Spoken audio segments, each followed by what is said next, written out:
Malayalam Bigg Boss season 7 live updation നോക്കാം. അങ്ങനെ ലക്ഷ്യയുദ്ധം എന്ന ടാസ്കിലെ 3.5 ലക്ഷം രൂപ നൂറ തൂക്കിയിരിക്കുകയാണ്. 4ാമത്തെ റൗണ്ടിൽ പുറത്തായിരിക്കുന്നത് ആദിലയാണ്. അക്ബറും നൂറയും പ്ലാൻ ചെയ്തതുപോലെ തന്നെ പരസ്പരം ബ്ലോക്കുകൾ എക്സ്ചേഞ്ച് ചെയ്തു നിന്നു. വളരെ ഫെയർ ആയിട്ട് തന്നെയാണ് നൂറ കളിച്ചത്. നൂറയ്ക്ക് വേണമെങ്കിൽ വളരെ ഈസി ആയിട്ട് അക്ബറിനെ പുറത്താക്കാമായിരുന്നു. എന്നിട്ടും നൂറ വളരെ ഫെയർ ആയിട്ട് അക്ബറിന്റെ ബ്ലോക്ക് പിടിച്ച് അവിടെ നിൽക്കുകയാണ് ചെയ്തത്. അക്ബർ വളരെ ഈസി ആയിട്ട് തന്നെ അതുകൊണ്ട് ആദിലെ ഔട്ടാക്കി. പക്ഷെ ഇവിടെ അൺഫെയർ ഗെയിം കളിച്ചതായിട്ട് എനിക്ക് തോന്നിയത് ബിഗ് ബോസ് ആണ്. കാരണം അവസാനം വരുന്ന 2 പേർക്ക് എന്താണ് ചെയ്യേണ്ടതെന്ന് ബിഗ് ബോസ് പിന്നീട് അറിയിക്കാമെന്ന് പറഞ്ഞിരുന്നു.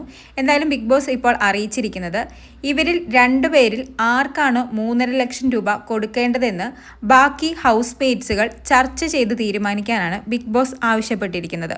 അങ്ങനെ ഒരു ചർച്ചയുടെ ആവശ്യം ഉള്ളതായിട്ട് എനിക്ക് തോന്നിയില്ല. മറ്റൊരു ഗെയിം കൊടുക്കാമായിരുന്നു അക്ബറിനും നൂറയ്ക്കും. ആ ടാസ്കിൽ വിജയിക്കുന്ന വ്യക്തിക്ക് 3.5 ലക്ഷം രൂപ സ്വന്തമാക്കാം എന്ന രീതിയിൽ. പക്ഷേ ഇങ്ങനെ ചർച്ച ചെയ്യുന്ന രീതി വളരെ അൺഫെയർ ആയിട്ട് എനിക്ക് തോന്നി. കാരണം ഉറപ്പായിട്ടും നൂറയ്ക്കായിരിക്കും കൂടുതലും വോട്ടുകൾ കിട്ടുക.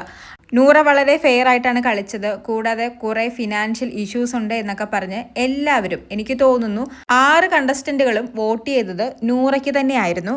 സത്യം പറഞ്ഞാൽ ഈ ടാസ്കിൽ അക്ബറും ജെനുവിനായിട്ട് തന്നെയാണ് കളിച്ചത്. അക്ബറിനും അക്ബറിൻ്റെതായിട്ടുള്ള സാമ്പത്തിക പ്രശ്നങ്ങളൊക്കെ ഉണ്ട്. പക്ഷെ ഇവിടെ എടുത്തു പറയേണ്ട കാര്യം, വോട്ട് ചെയ്ത ആരും, അതായത് ചർച്ച ചെയ്ത് നൂറയുടെ പേര് തീരുമാനിച്ച ആരും അക്ബറിനോടുള്ള പേഴ്സണൽ ഗ്രഡ്ജ് വെച്ചല്ല അക്ബറിന്റെ പേര് പറയാതിരുന്നത്. വ്യക്തമായ റീസൺ അതിന് അവർ പറയുന്നുണ്ട്. പക്ഷേ അക്ബർ ഈ 4 റൗണ്ടിലും എഫേർട്ട് ഇട്ടതിന് ഒരു വിലയും ഇല്ലാതായിപ്പോയി. എന്തായാലും അങ്ങനെ നൂറ ഈ ടാസ്കിലൂടെ 3.5 ലക്ഷം രൂപ സ്വന്തമാക്കിയിരിക്കുകയാണ്. കൂടുതൽ ലൈവ് അപ്ഡേറ്റുകളുമായി വീണ്ടും വരാം.